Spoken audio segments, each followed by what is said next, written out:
What is going on, Misfit Nation? This is your SmackDown review for September the 22nd, Friday night, 2023. I am back after a week-long break. I do apologize for that, for the reviews, rather. Just don't know what it was. Wasn't feeling well, whatever it was. But I am back with Friday Night SmackDown, of course. I am Matt the Misfit. This is the Misfit Wrestling Podcast. Do me a solid and follow the social medias, Misfit Podcast TV on Twitter, Misfit Wrestling Pod on Instagram. You can follow the other audio outlets, of course, Pandora, Audible, Spotify, Amazon Music, iHeartRadio, Google Podcast, Stitcher, and on YouTube.com/Misfit Wrestling Podcast. If you didn't see yesterday's unplanned live stream I had, it's up on the channel right now. It's not going to be uploaded onto Spotify, unfortunately, but it is up on the YouTube. The mass releases that happened yesterday with the likes of Mustafa Ali, Dolph Ziggler, and so forth, being released. There was names that were announced after I went off the air, which were the NXT releases, which I'm going to read to you right now, as soon as I can find it here. Let me see if I can find it here. Give me a second here. Oh, here we go. So after the show, after the live stream ended, the NXT releases started coming out. Quincy Elliott, Bryson Montana, who is a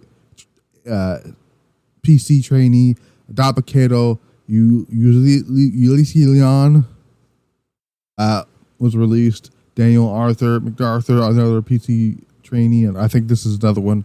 Kevin Ventura, Cortez, Alexis Gray, Brooklyn Barlow, and Ike Minjiro was the last name announced at the end of the night. That was the NXT releases. The main roster releases did actually happen. There were main roster releases. Dana Brooke, Mace, Mansoor, and Shanky was added to that list. And then today, about 5 minutes before SmackDown went on the air, we got another one, and this one is actually a big one, probably bigger than Dolph Ziggler. Matt Riddle, as you can see in the title of the video, or the title of this podcast, Matt Riddle was released by the WWE. Unfortunately, I saw this coming. I said this last week. I believe I said this last week. I was talking to one of my friends about this, and I think I said this in the podcast that this was going to happen. I think this stems from the issue with the sexual assault at the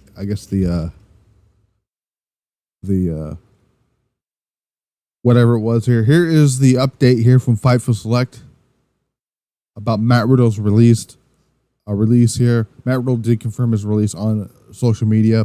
I'm going to read his statement in just a little bit here. But Matt Riddle, here's what Sean Ross Sapp of Fightful had to say here. He says, Matt Riddle wasn't around backstage at WWE before his release because he was, of course, in trouble because of the investigation. Fightful Select has confirmed that, contrary to rumors last week, the former WWE Tag Team Champion Matt Riddle was never planned for the September 18th Raw episode. It was just something I said a few days, a few hours before Raw went on the air. One source that we spoke to said that the rumor was likely emerged from an out-of-date information, and he was never in the creative plans for the show. Riddle has been off the roads from WWE since the alleging that an officer at the JFK airport sexually assaulted him, leading to a internal investigation at the port authorities. Riddle was removed from the September 11th episode of Monday Night Raw and was taken off the road from WWE and was never planned for a return. Something I had been talking about all week leading up to today. Obviously, those we've spoken to claim that since then Riddle was not factored into immediate creative plans. He was doing some grappling training per usual this week and was said to be in good spirits before his release. However, one WWE higher up said that he burned through too many chances while in WWE. He also got suspended for failing a drug test, which is a no-no. They said if you screw up again, you're done. So that is what happened here. Let's go to Matt Riddle's. I must have Matt Riddle's Facebook page. Matt Riddle's Twitter here. So here is what Matt Riddle had to say. He said, "I just wanted to inform everyone that I am no longer with WWE. Thank you for the memories and the opportunities. Also, thank you to all the fans for the support and love you give you give me every time I go out to the ring. See you all soon." Matt Riddle, of course, will have a 90-day non-compete clause because he is a main roster talent. If somebody asks on social media if people like Matt Riddle and Dolph Ziggler and Mustafa Ali will have a 30-day or a 90-day.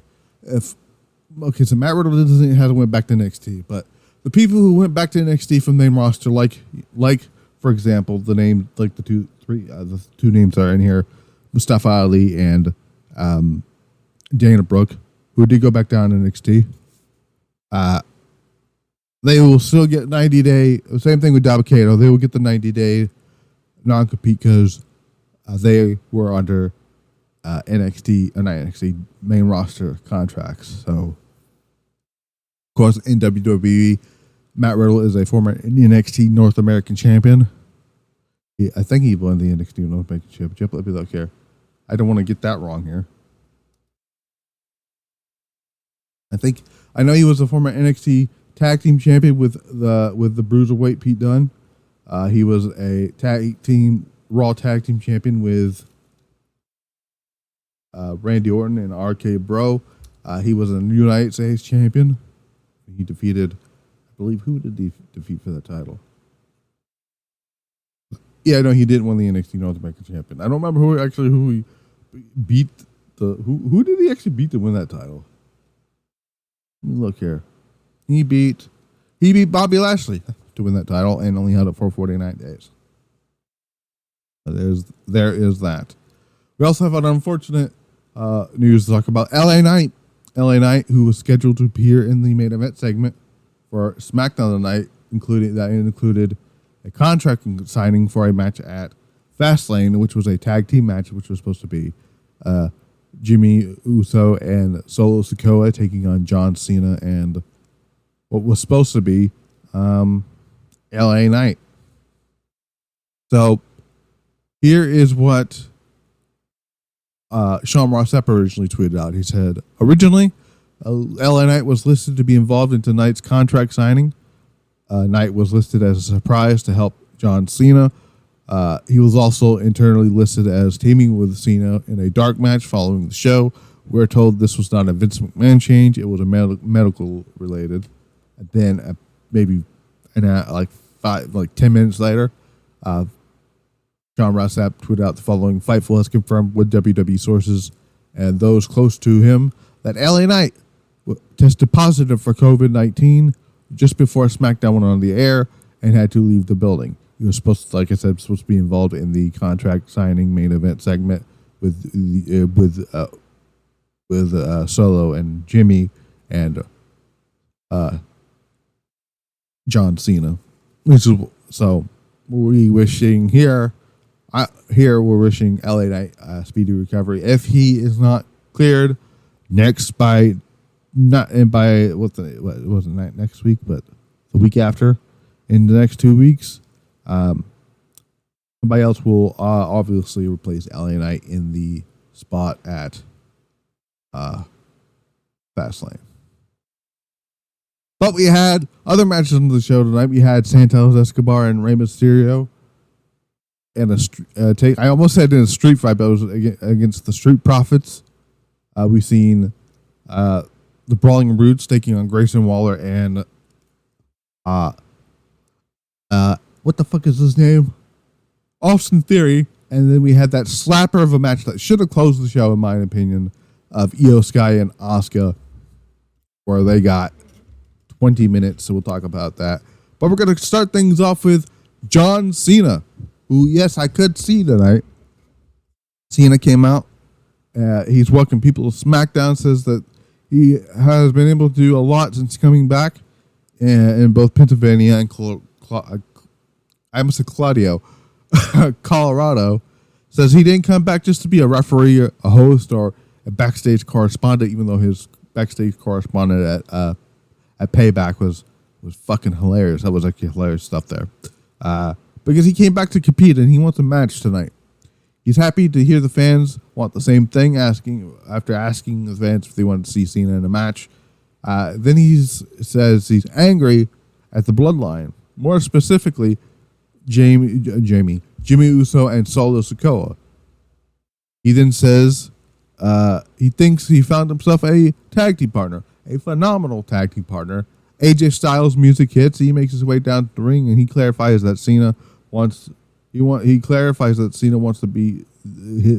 him to be his tag partner in tonight in the match that they want to have with the Bloodline. He accepts to be the partner, tells the Bloodline to come get some. Jimmy Uso's music hits. He appears alongside Solo Sikoa. The two stare down Cena and Styles before backing down. So they're still going into the direction looks like to be AJ Styles and Roman Reigns. Maybe. But who knows? We'll talk about that when we get to that segment there. But this was a fine segment. It's a tone for the rest of the show for leading up to whatever the what was supposed to be planned for the main event segment there.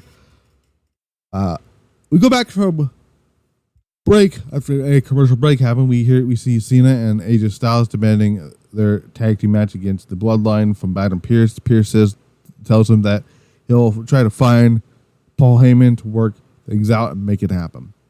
Then we get the Street Profits versus the likely duo of Santos Escobar and the United States Champion Rey Mysterio. They both come out with Bobby Lashley and Selena Vegas, respectively. When I first saw the headlines of this match, for some reason I thought it said that I thought it was saying Rey Mysterio and Santos Escobar in a street fight. I'm like, wait a minute, what? That doesn't sound right. But match was nothing special here. I mean, it was fine for what it was here. So Escobar levels Montez Ford with a pair of flying right hands before hitting Enziguri from the apron. Cross body from the top rope here by Santos Escobar. Ford responds with a running kick and a standing splash. Then that's into the top rope. I guess hit his rock splash. Escobar then lands a running Meteora, sets up for the Phantom Driver, but Ford escapes, tags in Dawkins. Dawkins plants Escobar, but Escobar delivers a knee to his head and tags in Rey Mysterio. Mysterio delivers a DDT and a low drop kick, sending Dawkins into the ropes. Looks to dial up the 619, but Dawkins catches him with a spine buster, goes for the pin. Santos breaks up the fall. Ford jumps out of the dumps Escobar out of the ring. Dawkins then tosses Escobar and Rey outside the ring to distract the referee on the outside or something like that. Rey Mysterio gets on the ring apron. Dawkins capitalizes after Lashley chokeslams Mysterio on the ring apron. Looks at a powerbomb, but instead of going for a pin, and Rey Mysterio rolls up Angelo Dawkins for the win, and the Street Profits looked almost mad and pissed off that's how that match ended. And they seemed to be mad that Lashley got involved in their match here. So interesting. We'll see where that goes here. Are they going to break up this team already? Who knows? Then we go to a video recapping what happened last week with The Rock and Austin Theory. Yes, The Rock was on SmackDown last week. I didn't even get to review that show. I don't know why, but I just didn't. So who knows that? But yeah, they went back and forth that year. And then Austin Theory came out from behind the desks yelling about the way things played out for him last week. Yada yada. Then we had an interesting segment, which I thought was pretty cool here. So the running gag online from the internet wrestling community, the IWC and the YWC, is that the women's tag team titles are cursed. And what I loved about this particular promo, it was the return of Alba, Fyre, and Isla, who's not been seen since losing the tag team titles, by the way, to Shayna Baszler and Ronda Rousey. They were implying that they are responsible for the curse of the women's tag team titles. And I'm like, they took something that the fans have been criticizing about the tag team titles and just put it into a storyline with Isla Dawn and Alba Fyre, and I like it. I'm down. I'm down with that. So yeah, do more of that, please, Triple H. We go backstage. Heated backstage, Brawling Brutes and Austin there. Grayson Waller is there. Adam Pearce makes a tag team match between the two teams. And then they go back to the locker room here. Bobby Lashley chews out the Street Profits for losing their match and demands that they give him all the stuff he gave them back. He tells them if they can't get on the job done, then they can sit in catering while he finds someone else who can. And then we see Adam Pearce chatting with Paul Heyman. We'll talk about where that leads in just a little bit here. Then we go to what I thought was match of the night. An absolute slapper. A match that went 20 minutes, 3 commercial breaks. These two tore the house down. It's IYO SKY defending the WWE Women's Championship against Asuka in what finally was dubbed as a dream match, and boy did it live up to the hype. Man, this match was awesome. The crowd seemed out of it until most of the match, up until the final 5 minutes of the match. They finally decided to come alive. They finally were like, you know what, these two are really fucking good at the job. And you see the thumbnail. It's like the thumbnail is IYO SKY and Asuka put on a banger because of course they did. And I did also put out the tweet of, to the surprise of absolutely no one, Asuka and IYO are putting on a banger. So, but yeah, before the bells ring, so of course Charlotte Flair, her sirens went off and she decided to come out here to, I guess, make an even playing field or whatever here. They did not do the finish I thought they were going to do, which is a fuck finish. A DQ or a count or nothing. Nope. They went for a straight pinfall, which I'm okay with, and I'll tell you why in a little bit. The bell rings, they lock up. They take turns locking one another in submission holds before they end up in the corner. Sky delivers a arm drag to Asuka from the middle rope after Asuka's been doing her Japanese arm drags here. They go to break Sky or IYO. I'm just gonna call it IYO. Screw it. IYO delivers a pair of missile drop kicks from the top rope. She follows that up with a double stomp to Asuka's chest and then Meteora. Asuka drapes IYO across the top turnbuckle, lands several rapid fire kicks before delivering a superplex and going for a pin. Gets a kick. IYO kicks out at 2. Asuka catches her with a few vicious knees to the midsection. IYO responds with a beautiful German suplex. I love when IYO hits her German suplex. Like, it looks Oh my god, Io does things that look so effortless. Like you're not supposed to do them, but she just does them, and I love it.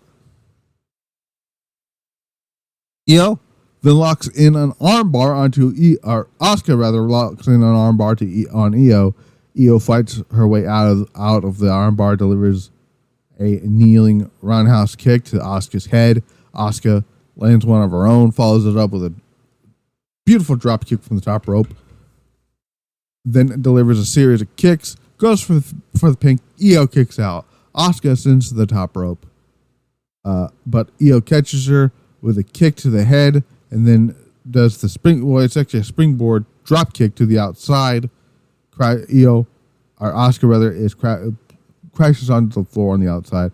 Asuka hops on the ring apron. Io looks for a sunset flip. Asuka tries to hang on. Didn't get all of the powerbomb, did Io? But she got it, but it wasn't, didn't get all of it. So that's one gripe I do have about the match. Small one, mini small one, but nothing that would damage the match anyway.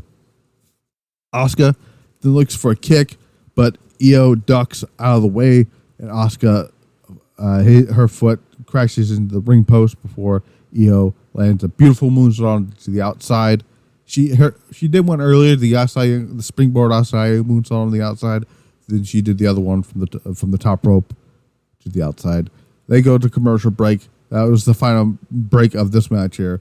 Io delivers a German suplex, locks in a crossface. Asuka escapes and clinches. Clinches in the Asuka lock, but Io counters into a pin. Asuka is forced to relinquish the hold.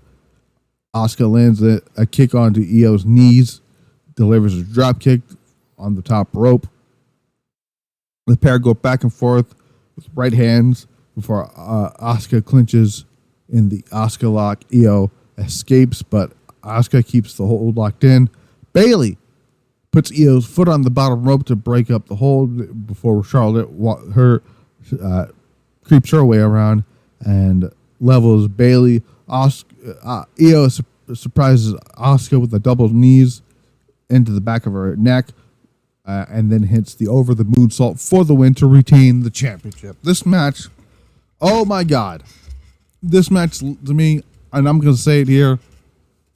If you tell me to say in WWE terms, if you look at the WWE dream matches that have happened, I'm gonna say this match was better than Shinsuke and Seth Rollins, not Seth Rollins, Shinsuke and who the fuck was it? AJ Styles at WrestleMania. Because they give this time, the right person won, and it wasn't horrible. Like, sure, the match with AJ and Nakamura was decent, but this was excellent. I thought this match was great, and I think they're going to run this match back again at FASTLANE because, again, technically, Asuka is going to blame Charlotte for the loss, and then they're going to do Charlotte and Asuka on SmackDown or something next week. No, they're not. That's not. Oh yeah, no, they could do it. They could do it. No, they probably won't. Never mind. They'll probably somehow set it up where Asuka's going to want another rematch, and then they do the rematch at FASTLANE, and they give them more time, and this time without commercials, they'll put on another banger. So, but I'm very happy for this result, and I'm actually not mad about the way it was the match finish happened. Makes me excited to see what they're going to do with Kairi when she comes in. By the way, it's technically the 23rd in Japan right now, so it's sort of still. So I want to give my special shout out, happy birthday to the Pirate Princess herself.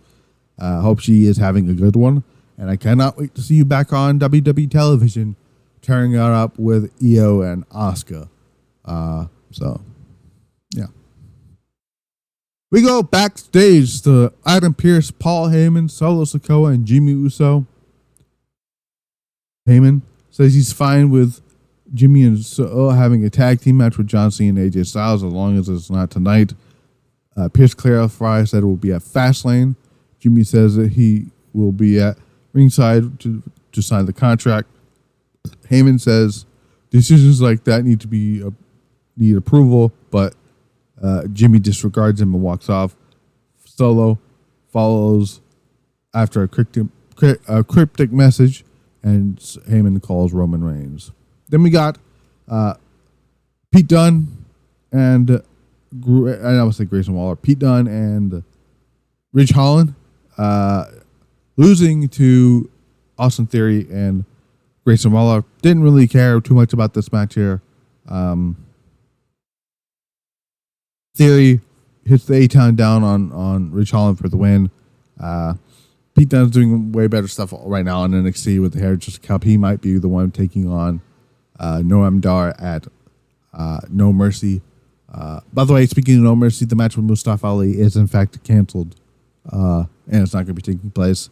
There will be a replacement match for Dominic Mysterio. We'll find out what that is either this coming Monday or this coming Tuesday on NXT. So, contract signing main event segment here with Cena, AJ Styles, the Bloodline contract signing and all that stuff here. Pierce introduces Cena. Cena makes his way down to the ring. Wastes no time signing the contract. Pierce introduces AJ Styles, but Styles doesn't appear. We quickly find out the reason why, as he is blindsided by Jimmy Uso backstage, then sends him crashing into a road case. Cena runs to the back, Solo Sikoa, standing on top of on some technical equipment, delivers a big splash to AJ Styles. Officials then enter to provide Styles with help as Cena checks on him. They cut to a break here. They come back.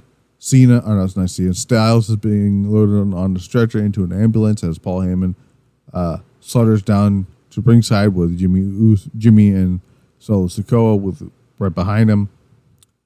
Solo tosses the chairs and the table out of the ring before Heyman introduces himself as boos start raining down. He says he's holding the contract John Cena signed, but now Cena doesn't have a partner. Jimmy Uso grabs the mic and says, out of his hand, says, "This is what happens when you mess with the Bloodline." He tells Cena that if he's smart, then he would hop in the ambulance with Styles to go far away from the Bloodline. He says Cena will end up in an ambulance regardless. Cena runs back out, back to the ring, takes Solo Sikoa down on the outside. He plants Jay inside the ring. Solo charges at him, looking for the Samoan spike. Cena ducks out of the way, sets up for the attitude adjustment, but Cena gets met with a super kick by Jimmy Uso. The Solo then delivers the Samoan spike as Jay himself sits on the top rope, mocking Cena. Then delivers the Uso splash, signs the contract, hands it over to Solo, and who then signs it. Jimmy lands a second Uso splash, holds up the contract. That's how SmackDown went off the air. So yeah, nothing. I thought this was a decent episode of SmackDown with one hell of a match. If there was anything from the show that I would recommend you going out of your way to watch, that would be the women's title match between IYO and Asuka. Other than that, it was an okay show. But we do, as of right now, know that it's going to be Solo and Jimmy versus Cena and possibly LA Knight. If not LA Knight, probably Cody Rhodes or a who's the other one I just mentioned? AJ Styles, something. But it's probably could be LA Knight. And there's a possibility of doing a rematch with IYO and Asuka at the pay-per-view. So that seems like a lot of fun here. But yeah, what's going on this week here? I got the Pile Driver Pulse. We're going to go over maybe last week's SmackDown, maybe, who knows, or Grand Slam as well. We're also going to go over our Grand Slam of this week. Also, rather, we're also going to go over Sukiban's first Skatebon, their first show, which was actually a lot of fun. outside the TikTok thing, and talk about that great match with who was it? With Soft Cat and or Stray Cat and Midnight Player, which I thought was pretty fun. But yeah. But yeah, I've been Matt the Mister. This has been the Mr. Wrestling Podcast. I will see you guys back here for the Pile Driver Pulse on Sunday. Until then, we are out.